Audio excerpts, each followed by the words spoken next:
to QI. Tonight we're all going to be pretty infantile. Playing mummies and daddies tonight are Daddy Cool, Dave Gorman. Yummy Mummy, Ronnie Ancona. Happy Pappy, Lee Mack. And the curse of the mummy's tomb, Alan Davis.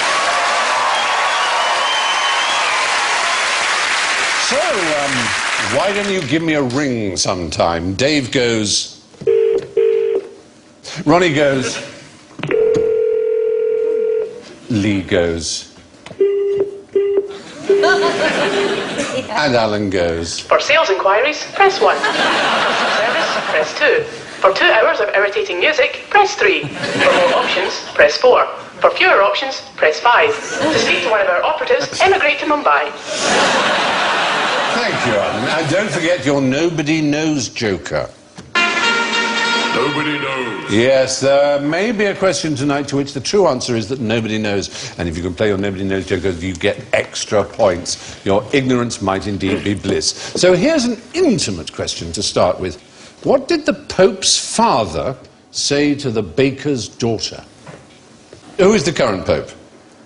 Is German, is he? Ratzenberger. Ratzinger. Josef Ratzinger was born in Germany, as we know he's a German Pope. And there he is. That's him on the right with those killer eyes that he still has. Some would say the far right. Yes, some would say. And his father, too, was called Josef. So Josef Ratzinger Sr. married a baker's daughter. That's the mother in the middle. The question is, how did they meet? On the interweb. Yes. It was the equivalent... Speed dating. They were speed dating. Before the interweb and speed dating, there were... Singles adverts. Singles ads. Oh, Would like to meet, good sense of humour Absolutely. required, all that. This is what the Pope's father, Josef Ratzinger, who was a Bavarian policeman, wrote. He wrote, middle-ranking civil servant, single, Catholic, that's a relief, 43, immaculate past, from the country, is looking for a good Catholic pure girl who can cook well, tackle all household chores, with a talent for sewing and homemaking, with a view to marriage as soon as possible. He added, fortune desirable but not a precondition. He was 43, she was 36. She was called Maria Peintner. They met up at a coffee house and were married 4 months later. Life was simple then, wasn't it? Life was simple then. That was not so much a singles advert, more a job. Yes. It would be great if the Pope actually had an entry himself in the Lonely Hearts column, because then it would be something like, single guy, likes to wear a dress, drives a slow forklift truck, expects you to kiss his ring.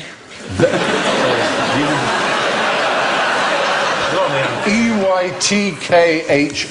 That would be put, wouldn't it? EYT. Expects you. Because they've got abbreviations. Haven't they got abbreviations And I have a list of abbreviations to test you on, to see how much you use these singles and wanted ads and Craigslist and similar. So D/D, what would that be? A divorced deviant? Nice idea. Large, does it stand for large breasts? Maybe perhaps quite... Oh, I see double D... Oh, yes. Well, nice, David. I got you. Not quite my area of expertise, but I do understand that. Drunk and disorderly. Yeah. No, it actually means drug and disease free. Is it? Yes. In the code of these things, yeah. If you feel it necessary to put that, that's just going to raise suspicions. NK? No Massive knickers. knockers. Sorry, them. Massive knockers. NK. Yeah, no, he's no kids. The WE? Weekends. That would be nice, but I'm afraid it's a little bit more physical than that. Well endowed. Yes!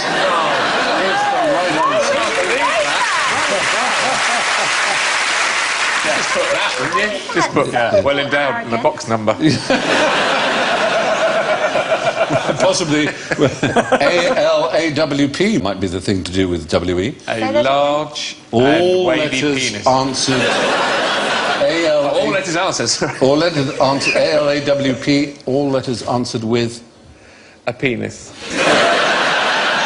Photo. Sorry, photo. Dave is earning points. Absolutely. You know an know a lot about this stuff. He does, I mean, yes. IPT.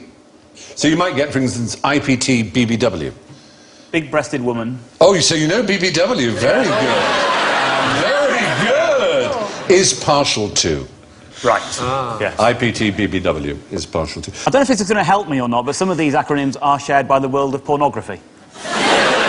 So you can take your pick as to how I know them. It's either from Lonely Hearts or from porn. That's right, yeah. Which would you rather we I'm assume going to your leave you knowledge guessing, comes Ronnie. I'm from? going to leave you guessing. So what would be the WESHM WLTM BBW for NSA fun? Does that stand for... No strings attached fun. At the Very end. good, Dave. NSA is... A big-breasted woman. Yes, so WE... Well-endowed. Well endowed. SHM. H is an ethnic type in America in particular. Hispanic. Hispanic. Yeah. Brilliant. So well-endowed, single Hispanic male. WLTM, Would like to meet. Like to meet. BBW, Big-breasted woman. Big blue for whale. NSA fun. For no strings attached fun. Exactly. A big Which is when pot. you're into puppetry, but Yeah. of the glove puppet variety, not... Exactly. That's a sweet way of looking at it. Absolutely. Presumably we're charged by the letter in newspapers, so that's why... To save money. It's to save money, but you don't need that on the internet, do you? You could say, I have an enormous dong. You don't have to go WE, do you? A tiny testicle. BTT. BT. In fact, it's actually an average-sized dong, but the testicles make it look enormous. It's just a trick of the light. It's They're only like ball bearings. They rattle. It's only the top of the show. Let's try and swim to the surface Glad we've set a tone. before we hit the depths. Yeah. Man gasping for air seeks BBW. Well, there used to be in San Francisco in the late 70s, there was a handkerchief code in the gay Oh, yeah, community. I've heard about this. Yes. You Yeah. know, The yellow one. it was also a witch back pocket. Oh, It what was is in. that? If it was left, it was passive. If it was right, it was active. What did it mean if you So if it was you had a yellow... put it on your head? That made you a homosexual from up north. That's right, you're at Blackpool from the Golden Mile. But no, if you had yellow in your back left pocket, it meant you like being peed on. And what does it mean if you wear a yellow thing round your neck, hanging down?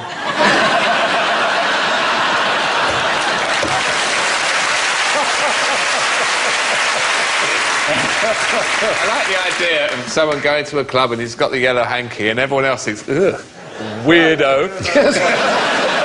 I like the idea of a group of Morris dancers going on a trip to San Francisco. Sending off very mixed signals wherever they go. So we used to, honestly, in the 70s, there used to be cards. You go into a shop in Castro, in the district in San Francisco, and there would be these little laminated cards telling you the code so you didn't make a mistake. They'd have to be laminated.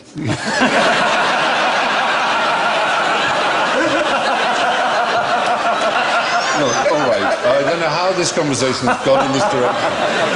But anyway, the Pope's parents met through a Lonely Hearts ad. What did the Viceroy of India's daughter like doing with Flibbity Flop and Jumpkins?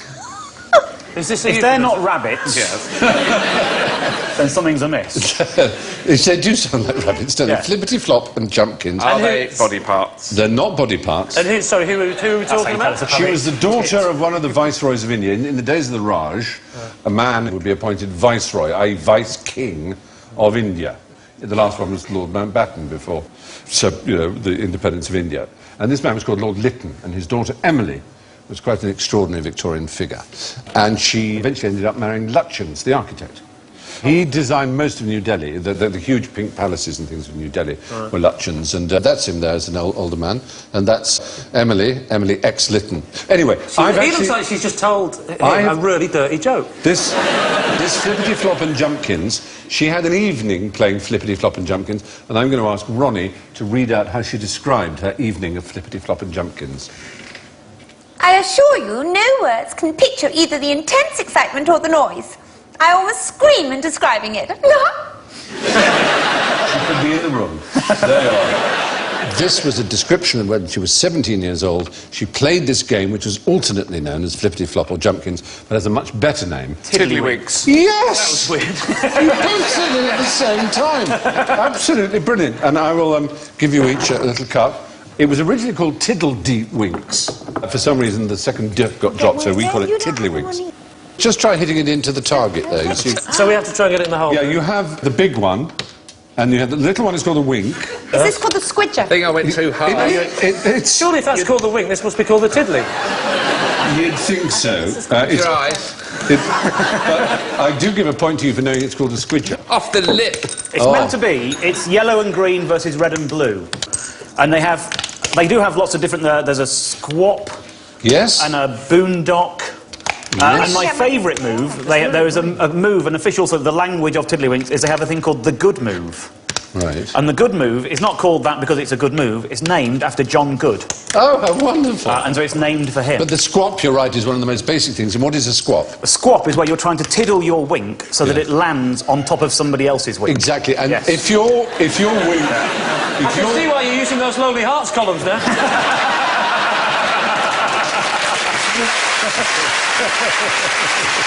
How'd you get the lift? No, you get the lift, actually, to be honest, we're not giving you felt.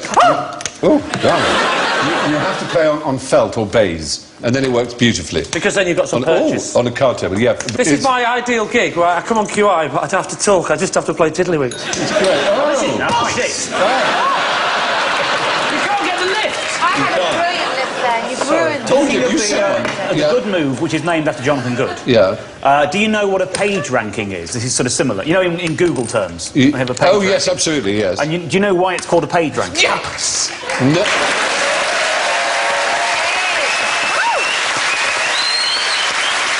So, I'm going to point out... I honestly thought you knew the answer to Dave's question. Finally, I've got one! I know why! So, are you telling me that actually a page ranking is not because it's a web page, but it's somebody called it's named Page? after Larry Page, Oh, one it of the is? founders of Google. Of course. Yeah.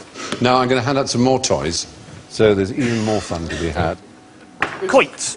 I ought to tell you, the winner gets the teddy bear. Well, the fluffy toy, shall I Got say. to be joking. Oh, you've really raised the stakes You will there. get the fluffy toy. We'll start with Dave. Okay. Okay. Good luck. Oh!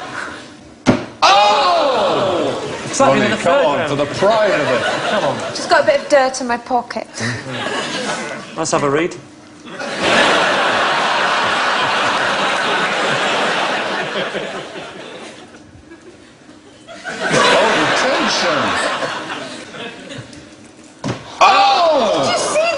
I saw it. I was there. I saw it. I was there. Oh, he'll be unbearable. It's all right. He's already unbearable. I was... And he'll get unbearable. By the way, I was only joking before. I've got my own dirty mags in the dressing room. Don't let him Watch get out for the it. bloke. Don't let him get it.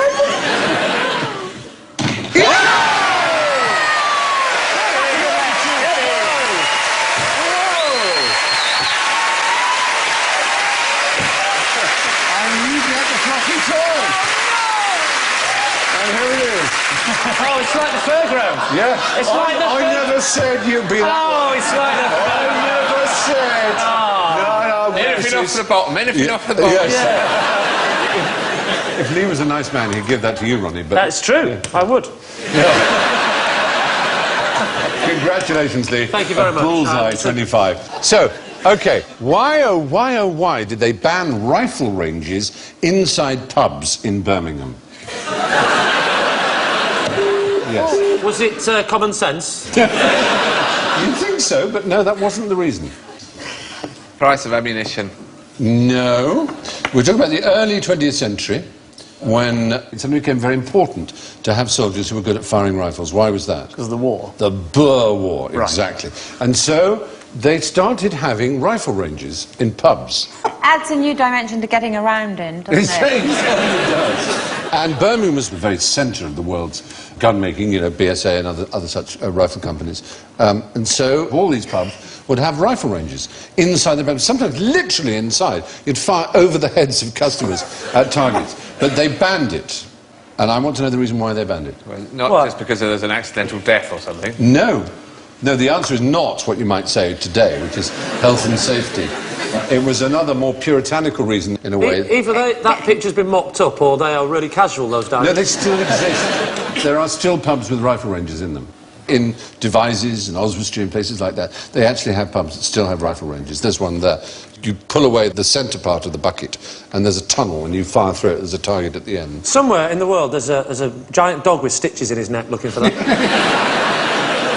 A very small neck. Yeah. It's because people were gambling on it. Yes, Dave Gorman, you're absolutely right. That's the weird thing about Britain then. They didn't care about the fact that live rounds were being fired over people's heads. It was the fact that it caused gambling. Is that why they introduced the curtain over the scoreboard? Yes, probably. To hide it. Is that the British version of a speakeasy? Beautiful curtain it is, and immaculately measured. But one Worcester pub, until quite recently, you would shoot from a bar across a passageway and into an outhouse. And some teams still shoot in the open bar. We've got Swindon, Devizes, Newport, Hinckley, Nuneaton, Worcestershire, still have pubs with rifle ranges in them. There you are. Isn't that quite interesting? Very interesting. Yeah. Oh, that's probably more than we were hoping for. Otherwise it'd be called VI. It's only quite interesting. They did try to ban darts at one point because of gambling as well, because it was deemed a game of chance. And I think it was in Leeds, and it went to the magistrate, and the landlord of a pub who wanted to keep his dartboard brought in the sort of local expert and made him play and demonstrate that it was actually a game of skill, because it was just seen, the idea was you were just sort of hitting the board like a fairground sort of game, and it was whatever you happened to hit was your score, and it was well done you were lucky. And then he came along and hit a few treble 20s when asked, and they sort of proved it was a game of skill. Oh, that's very good.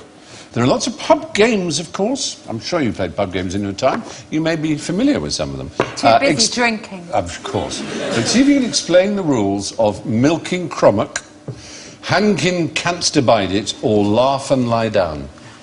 Laugh and lie down, that is a box full of Rohypnol. No.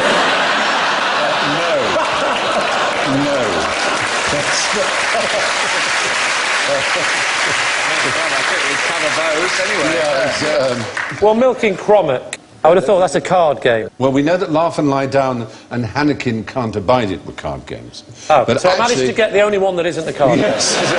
Well, possibly, because the time is now past. But, oh, just in time. Nobody knows is the answer.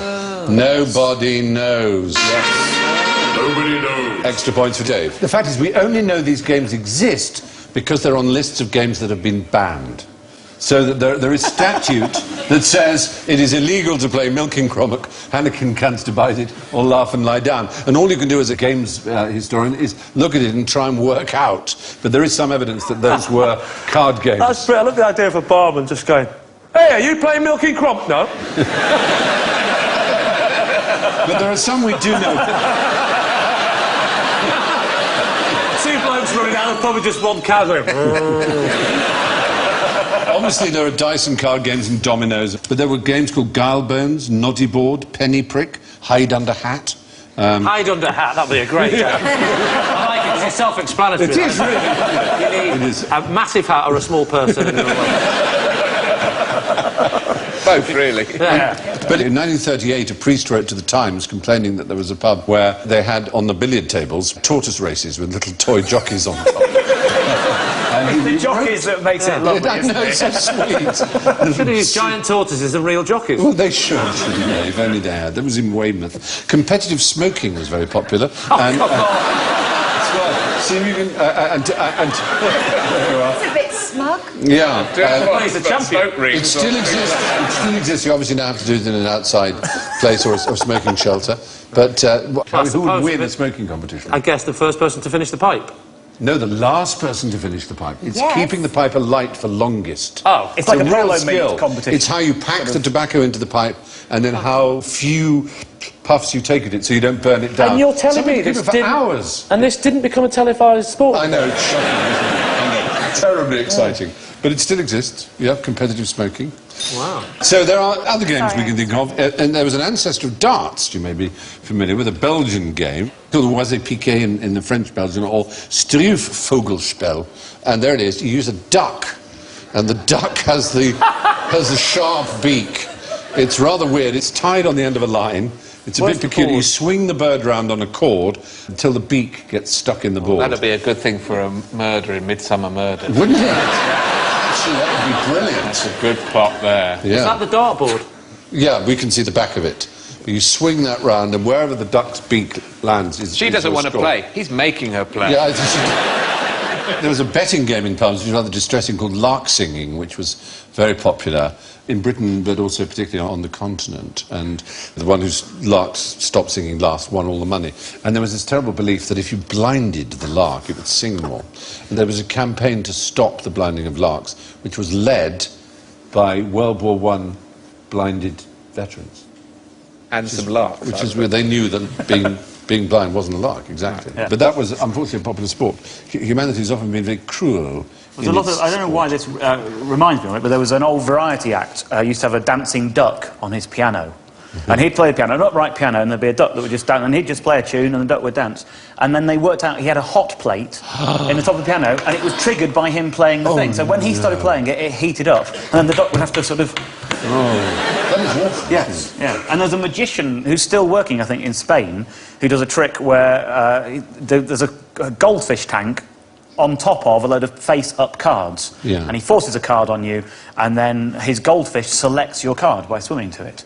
And he's basically sewn a little magnet into the goldfish, and he moves his knees under the table and directs it to it. Lord. Yeah, I know.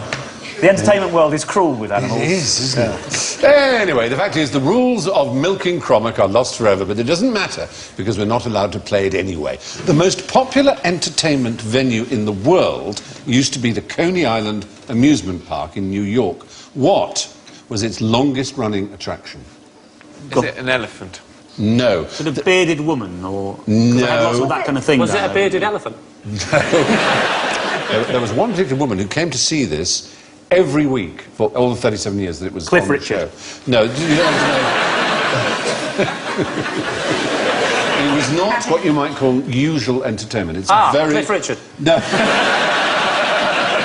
I'm going to try and way of framing this, to which Cliff Richard isn't the answer. This was a really peculiar, unlikely... No, that's not going to get... This is not what you'd associate with entertainment. No, that's not...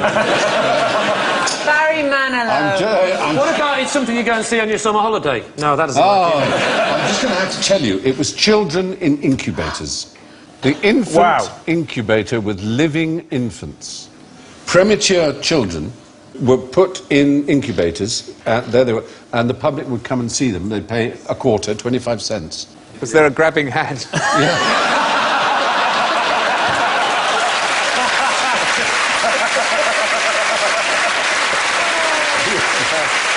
You are an evil man. It's an Angelina Jolie pick and mix. It does seem really weird to us, but the fact is it was a recent invention. It was invented in 1880, and no hospitals had them in America. It was a French invention, and the French inventor went round trying to persuade people they were a good idea.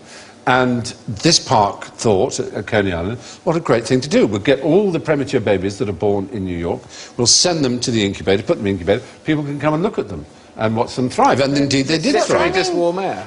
Yeah, it's a ventilated, sealed-off area. So This must have been laid open for abuse by pushy stage school mothers who were desperate to get their kids into... Get into the incubator, Lorelei! Go on, get into the incubator. But Mom, I'm 11, so squidge up a little. And if someone comes to look at you, do your shuffle 3-step.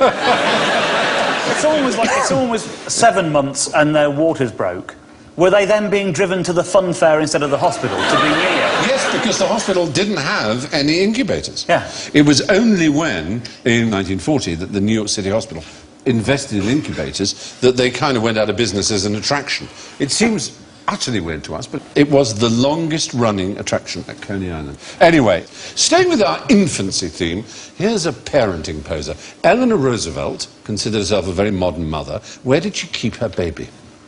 Oh, in a drawer, probably. It's almost as weird. It was a fad in the 1930s. Was it permanently attached to her in one of those things, what they called? Papoose things? You know, No, that would be fairly normal. We would consider this weird now. In New York, space is at a premium. It's obviously a limited amount of space in Manhattan, hence the skyscrapers and so on. And where do you put your baby? Well, hang it out the window in a cage.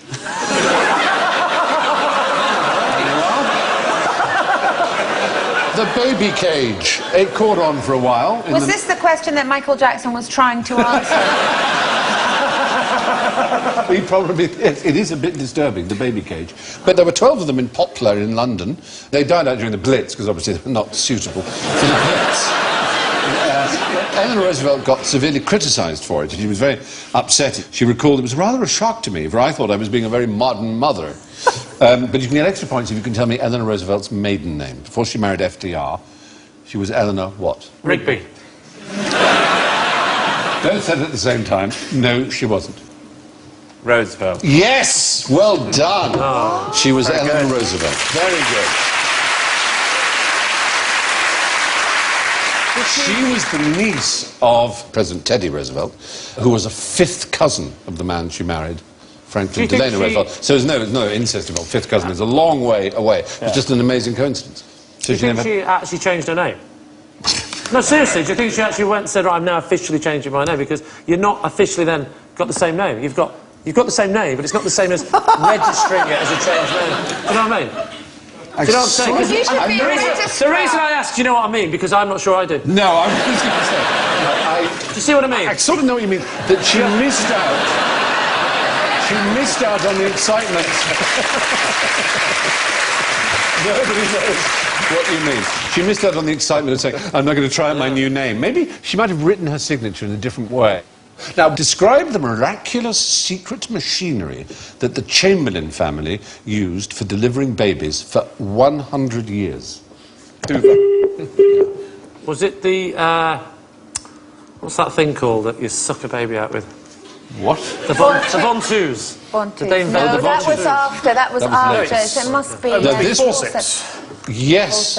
Because that's... Yes, they invented the forceps, and they realised how brilliant they were, but they were terrified. This was in the 17th, 18th century, roundabout, for 100 years. There was no patenting laws, so anybody could have copied it.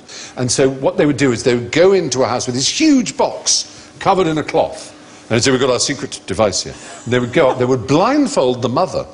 She'd start going, 1, 2, 3, 4. Coming! No one else was allowed in the room, and then they'd play all these sound effects to make it seem as if it was an extraordinary piece of machinery. Yeah. And then they would get out. Here's an early... they're pretty disturbing, but there they are. I'm sure that's forceps. There they are. But for literally 100 years, they kept their secret by disguising this simple device. Then they'd get them out and smirk at a barbecue, just turning things up. Nobody knows. Nobody knows. Now, epidurals. Do you know when the epidural was first devised? I would say 1960. He died in 1949. He was a man called August Beer. And he first had this idea that if you put painkiller into the spine itself, then anything below the pain signals wouldn't get there. So he tried on an assistant. He injected his assistant's lower spine with cocaine, which is a topical anaesthetic. She fell over and said it worked. It was a he. It was a he. They'd laugh and lie down. Yeah. He then...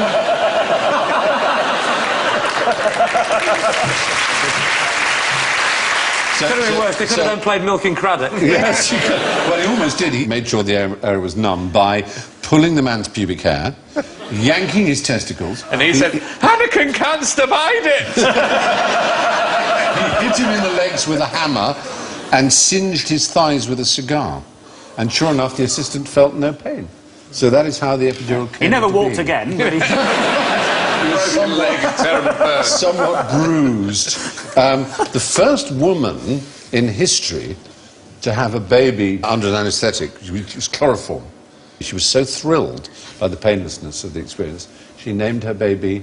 Not chloroform. Not chloroform, no, anaesthesia. It's quite a nice name. It's like semolina and tapioca. Yeah. It does sound like the most boring dinner party guest ever. Oh, anaesthesia's coming. Oh. Not again. There are stories about this. It's hard to know quite how true it is. There were biblical objections to the idea of chloroform being administered to women in childbirth. Do you know why? Because pain is good for them. Well, there's a very specific reference in the Bible. It's right at the beginning. Do you remember Eve gets Adam into a bit of trouble by making him eat the fruit? And yes. God says, no, you ate the fruit of the tree whereof I spake, thou shouldst not eat. And to the woman, he says... You will marry Tom Cruise. No, Unto the woman he said, I will greatly multiply thy sorrow and thy conception. In sorrow shalt thou bring forth children. Yes. So it was as if God cursed women to have pain. So some ultra-religious people felt that it was basically God's curse and they should scream in agony while giving birth. But then Queen Victoria had one of her children, Prince Leopold, was born when she had chloroform, and then the habit caught on, and then the epidural and various other such things. I didn't know Victoria had a Prince Leopold. Yes, she did, yes, I know. She had 9 children, I think. They were all named after pubs. Yeah. Ding, ting. Very nice. Excellent. Here's another intimate little secret for you. How can you tell a French baby from a German baby? Yes, Veronica. A German baby will have wrapped itself in a towel before the midwife has even had a chance to fetch it. It's not often you can do the same joke twice in one show, but it's the German baby on the far right. Is there a difference in cry? Yes. They have an accent. Yes. No. Don't have an Yes. accent. It's not an accent exactly, it's a melodic cadence. In the womb, the baby is hearing its mother tongue, and the different languages have different stresses and cadences and, as it were, melodies, and you can actually do tests in which someone will say, that's a German baby, that's a French baby, just by its gurgle. In the womb, it's heard the language. And not only that, they actually like their mother tongue. You show them videos, and there's someone speaking in a language that isn't the language their mother and father speak, and someone else speaking in their own mother tongue, and they will stare at the ones in their mother tongue. Even, it's not their parents, it's someone else. They actually are drawn to it, so they pick up on the rhythms very early on. Glaswegian baby says, "Get me out of that bloody cage!" That's great. But it is fascinating that early on, just in the womb, they've picked up on the rise and fall, the melodic cadences of their mother tongue. I think that's rather sweet. Yeah, beautiful. I think it's beautiful too. So there you are, yes. How long do the best hugs last? 20 seconds. That's a very long hug. I would start getting embarrassed and restless if someone hugged me for 20 seconds. But Do you want to test that? Do you want to test that? yeah, no, please. Oh, hello. Here we go.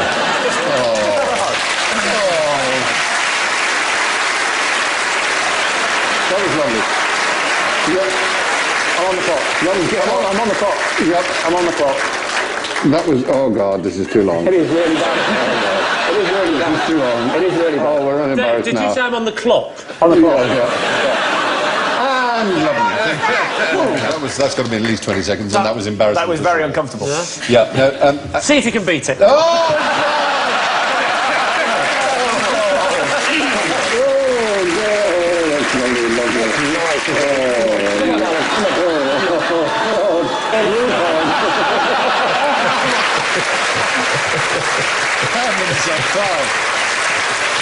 I've been waiting years to do this. Well, if you like jogging, I'm playing tiddlywinks and sod on love. Right.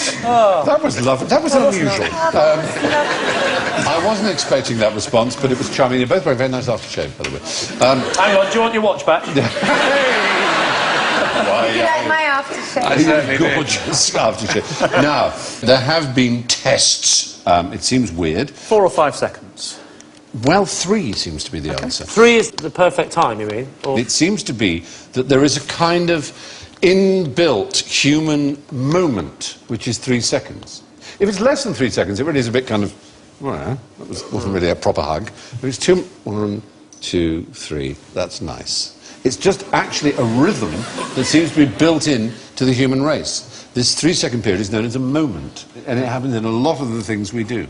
Don't say it. I just can't wait for my great aunt to come round and give me a hug. It's all very nice, and I'll go, it's 4 seconds, you bitch. Next time you'll keep it tight or you don't come in. I think what spoils a hug is when the other person goes, and break. Yes. Well, have you heard of the 5-second rule? Food. Yes, what is it? This is where if you drop food on the floor, it's OK to eat it if you pick it up within 5 seconds. Right, and do you believe that? No, it's nonsense, obviously. Yes, it is, of course, complete nonsense. It could be OK after 5 minutes. It just depends on whether the floor is contaminated. Yeah. And, of course, human beings tend to, if you drop chocolate or a biscuit, people will say pick it up, eat it easily. But if it's broccoli or cabbage or something, they go, oh. That, with a big splat like that, though, you just think, no, I probably won't worry. But do you eat food off the floor? I mean, if you drop food... As a rule, I do. No, not... Is this what you do at speed dating? You eat food off the floor. Move on. You eat food off the floor. Move on. You've got a yellow hanky. Perfect. It was a presumption. It wasn't like you. It was like you eat food off the floor. Yeah. Slightly like you. She's quite That's disgusting. not a yellow hanky, it's a white hanky. I've just cleaned that up. Thank you very much. I think once you've got a baby, food on the floor the really least is of your fair worries. game. Well, If you exactly. didn't eat food off the floor, you're wasting about 90 quid a week. That's it. Now, buzz when you know what's so damn interesting about this photograph. Yes. You said damn interesting. Yeah. Oh. Well, what is it that's interesting? Yes, I've got it, yes. It's a dam, It's yeah. got the goats walking across There it. are goats walking on Apples, it. there's a little one there. Where? There. There. They scale... Oh, Why- yes! Now, why would they do Lit- that? That is pretty impressive. That is Yeah. pretty You've got to admit, impressive. do you know what kind of goat that is? With an ibex. It's an ibex. It's an alpine ibex. An extraordinary thing. I mean, this is a south-facing dam in Italy, the Cingino Dam, and to get a salt lick, they walk on what is an almost sheer rock surface. Isn't it amazing, though? Have their little, have their hoofs sort of adapted? Well, you can see there's a better thing there. Yes, I mean, they are. Are they clothed? Ibexes, are, like all goats, are incredibly sure-footed, and they're alpine, and they can scramble up rock faces and things like that. But it's astonishing, isn't Do it? they fall off sometimes? I hope not. I doubt it. I mean, wow. There's a kebab stand at the bottom. That's terrible and believable at the same time. Occasionally one does fall off.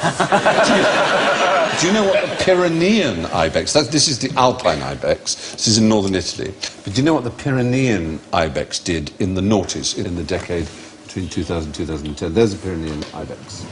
No, fell off something, got up to the top, something couldn't get down. Something fell on it, or on her, in fact. There was a violent storm on January the 6th, 2000, in northern Spain. Celia. She was the last ever Pyrenean ibex. And the branch crushed her skull and she died. And the species was declared extinct. But in 2009, 9 years later, she made a comeback and she became the first cloned animal that had been extinct from a piece of her skin was preserved in liquid nitrogen, and a little kid was born but lasted only 7 minutes and died. But it is the way forward with extinct species. There are a lot of kind of frozen arks with highly endangered species whose DNA is being kept in the hope that they will be resurrected one day. And there is an example for 7 minutes. Isn't that weird? And talking about things that only show up if you look at them very closely, it's time for general ignorance. So fingers on buzzers, please. Where was Louise Brown conceived? Yes. In a test tube. Why did it coming out of my mouth? Like, what, you fool? Louise Brown was indeed the world's first in vitro fertilized baby. She wasn't conceived. But it wasn't a test tube, it was a petri dish. So she's a fraud. She's been telling everybody she's the first She never test tube claimed to baby. be. She's The the news- first petri dish baby. The news claimed she was the first test tube baby. There's another Louise Brown, who's 91 years old and lives in the Stewartry of Dumfries and Galloway, who has a record, we think, in the United Kingdom, which is rather extraordinary. There's no way you could possibly guess it, It's going to be the oldest something or other. Well, she... Oh, is it too late for this? No, we definitely know. We could ask her. We could ask her, she's still alive. We think she's the most prolific library book borrower in the country. She has read... That's too much of a leap from Yeah, it vitro is. fertilisation. It just happens to be the same name. She's read just under 25,000 books. Well, she says that. She's borrowed them. No, but that... 12 a week. 12 a week, and she's never once had a late fine. That probably proves that she doesn't read them, the very fact she gets them back on time. I think it's rather charming. They're mostly Mills and Boon romances, war stories and historical dramas. But that's it, 12 So books. Barbara Cartland was writing that many. Yes, exactly. Just for this Just for lovely- Louise to keep reading. Yeah. I was going to say if Louise is watching, but she isn't. She's reading a book. But if Louise is watching, we salute her in the world of dying libraries. Where did marsupials come from? Yes. Marsupia. It could easily have been the right answer. Well, they only live in Australia.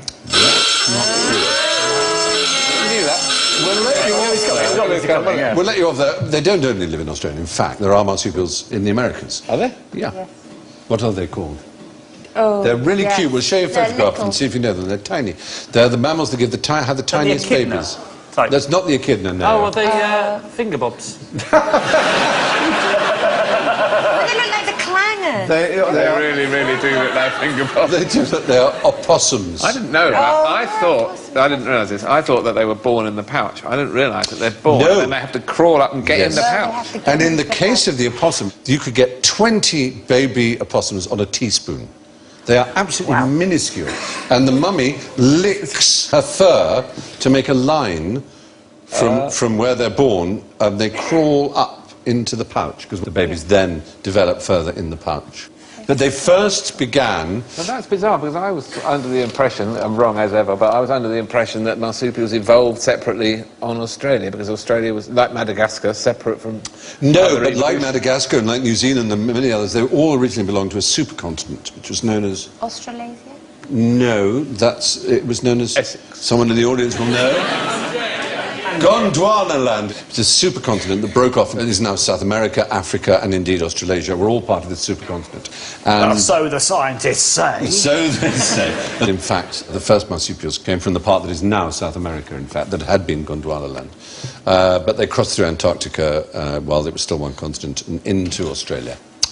So there you are. That's your marsupials. Actually originated in an area which is now part of South America. Which brings me to the matter of the scores. And they make fascinating reading.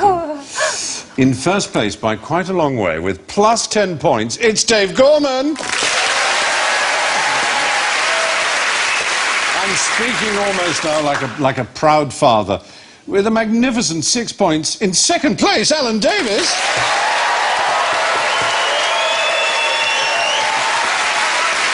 And only just behind with plus 5, Lee Mack. But with a very creditable minus 7, Ronnie Ancona.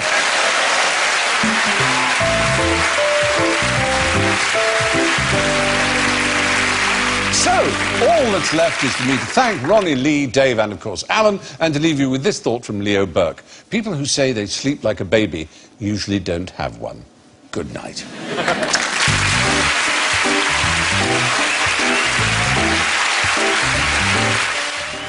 And I'm here on BBC HD in just a few moments this evening, and there's all new QI coming up at 10 on Friday.